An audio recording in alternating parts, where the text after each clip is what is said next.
ಸ್ನೇಹಿತರೆ, ಎಲ್ರಿಗೂ ನಮಸ್ತೆ. ಹಾಗೆ ಮತ್ತೊಮ್ಮೆ ನಿಮ್ಮ ಯೂಟ್ಯೂಬ್ ಚಾನಲ್ಗೆ ಪ್ರೀತಿಯ ಸ್ವಾಗತ. ಯಾರು ಚಾನಲ್ಗೆ ಸಬ್ಸ್ಕ್ರೈಬ್ ಮಾಡಿಲ್ಲ ದಯವಿಟ್ಟು ಸಬ್ಸ್ಕ್ರೈಬ್ ಮಾಡ್ಕೊಳ್ಳಿ. ಈ ಬಾರಿಯ 384 KS ಗೆಜೆಟೆಡ್ ಪ್ರೊಬೇಷನರ್ ನೇಮಕಾತಿಯಲ್ಲಿ ಏನೆಲ್ಲ ಅನ್ಯಾಯ ಆಗಿದೆ ಅಂತ ನಿಮ್ಗೆ ಗೊತ್ತಿದೆ. ಮೊದಲಿಂದಲೂ ಕೂಡ ಈ ಒಂದು ಹೋರಾಟವನ್ನ ಗಮನಿಸಿಕೊಂಡು ಬಂದಿರೋರಿಗೆ ಗೊತ್ತಿರುತ್ತೆ.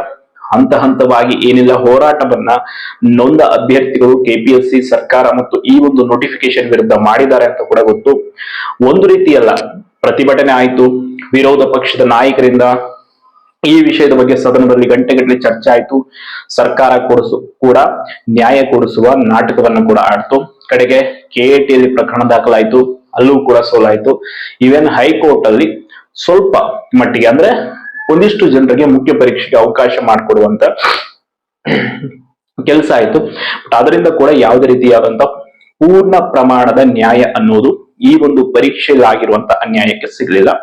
ಸೊ ಎಲ್ಲ ವಿಷಯಗಳ ನಡುವೆ ಇನ್ನೇನು KS ನೇಮಕಾತಿ ಕೈ ತಪ್ಪ ಹೋಯ್ತು, ನಮ್ಗೆ ಇದರಲ್ಲಿ ಯಾವುದೇ ಭರವಸೆ ಉಳ್ಕೊಂಡಿಲ್ಲ ಅಂದಾಗ 56% ಮೀಸಲಾತಿಗೆ ಸಂಬಂಧಪಟ್ಟ ಹಾಗೆ KAT ನೀಡಿದಂತ ಆದೇಶ, ಆ ಒಂದು ಆದೇಶಕ್ಕೆ ಕಾರಣವಾಗಿರುವಂತ ಹೋರಾಟ, ಅದರ ಹಿಂದಿರುವಂತ ಅಭ್ಯರ್ಥಿ ಎಲ್ಲವೂ ಕೂಡ ಇತ್ತೀಚೆಗೆ ಮುನ್ನೆಲೆಗೆ ಬಂದಿದೆ.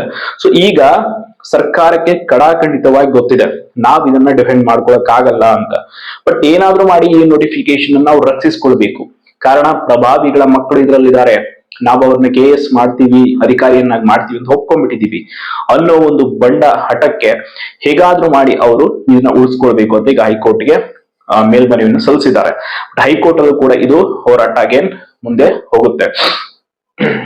ಬಟ್ ಇಲ್ಲಿ ನಾವು ಮಾಡ್ಬೇಕಾಗಿರೋದು ಏನು ಅಂತಂದ್ರೆ, ಈಗ ಈ ಒಂದು ಅಭ್ಯರ್ಥಿ ಯಾರು ಮಧು ಅನ್ನೋರು ಹೋರಾಟ ಮಾಡ್ತಾ ಇದ್ದಾರೆ, ಅವರ ಮೇಲೆ ವಿಪರೀತ ಒತ್ತಡವನ್ನ ಸರ್ಕಾರ ಮತ್ತು ಕೆಲವೊಂದಿಷ್ಟು ಪ್ರಭಾವಿಗಳು ತಂದೆ ತರ್ತಾರೆ. 100% ಶೋರ್ ತಂದೆ ತರ್ತಾರೆ. ಸೊ ಅದಕ್ಕೆ ಅವರ ಒತ್ತಡಕ್ಕೆ ಒಳಗಾಗ್ತಾರೋ ಬಿಡ್ತಾರೋ ಇಲ್ವೋ ಗೊತ್ತಿಲ್ಲ.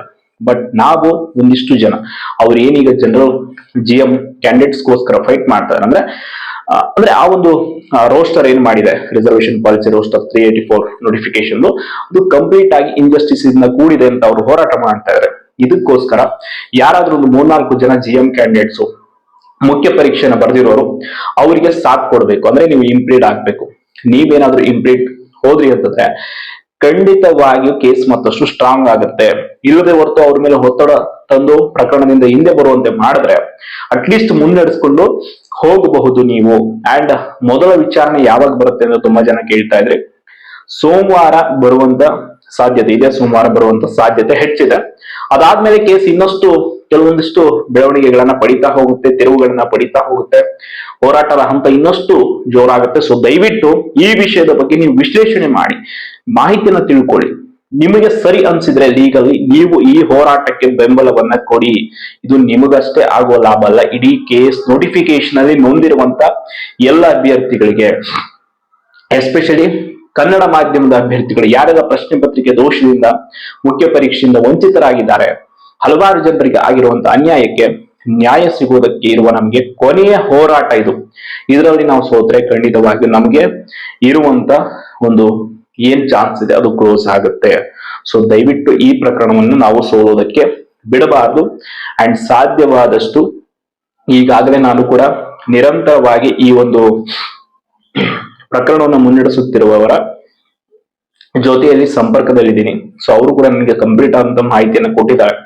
ನನಗೂ ಕೂಡ ಇದು ತುಂಬಾ ವೈಯಕ್ತಿಕವಾಗಿ ಸರಿ ಅನ್ಸಿದ್ಮೇಲೆ ಈ ವಿಷಯದಲ್ಲಿ ನಾವು ಮುಂದುವರೆದ್ರೆ ನಮಗೆ ನ್ಯಾಯ ಸಿಗುವ ಸಾಧ್ಯತೆ ಹೆಚ್ಚಿದೆ ಅಂತ ಅನ್ಸಿದ ಮೇಲೆ ನಾನು ಈ ವಿಷಯದ ಬಗ್ಗೆ ನಿಮ್ಮ ಹತ್ರ ಕೇಳ್ಕೊಳ್ಳೋದಕ್ಕೆ ಶುರು ಮಾಡಿದ್ದೀನಿ. ಖಂಡಿತವಾಗಿಯೂ ನೀವು ಕೂಡ ಬೆಂಬಲಿಸ್ತೀರಿ ಅನ್ನೋ ಒಂದು ಮನಸ್ಥಿತಿಯಲ್ಲಿ ನಾನು ಇದ್ದೀನಿ. ನಿನ್ನೆ ಹಲವಾರು ಜನರನ್ನ ಕಾಂಟ್ಯಾಕ್ಟ್ ಮಾಡಿದ್ರಿ ಇಂಪ್ಲೀಡ್ ವಿಚಾರಕ್ಕೆ ಸಂಬಂಧಪಟ್ಟ ಹಾಗೆ, ಅವರನ್ನ ಕೂಡ ನಾನು ಕಾಂಟ್ಯಾಕ್ಟ್ ತೆಗೆದುಕೊಂಡಿದ್ದೀನಿ. ಸೊ ಅದ್ರ ಜೊತೆ ಇನ್ನಷ್ಟು ಜನ ಯಾರಾದ್ರೂ ಸಾಧ್ಯವಾದ್ರೆ ಸಹಾಯ ಮಾಡಿ. ಇದು ನಮ್ಮೆಲ್ಲರ ಒಂದು ಪ್ರಾಮಾಣಿಕ ಅಭ್ಯರ್ಥಿಗಳ ಒಂದು ಉಳಿವಿಗಾಗಿ ನಡೆಯುತ್ತಿರುವಂತಹ ಹೋರಾಟ. ಅಪ್ರಾಮಾಣಿಕರು ಯಾರು ಈ ನೇಮಕಾತಿಯಲ್ಲಿ ಒಳಗೆ ಹೋಗೋದಕ್ಕೆ ಕಾಯ್ತಾ ಇದ್ದಾರೆ, ಅವರನ್ನ ತಡೆಯೋದಕ್ಕೆ ನಡೆಯುತ್ತಿರುವಂತಹ ಹೋರಾಟ ಅಂತ ಹೇಳ್ತಾ ಧನ್ಯವಾದ.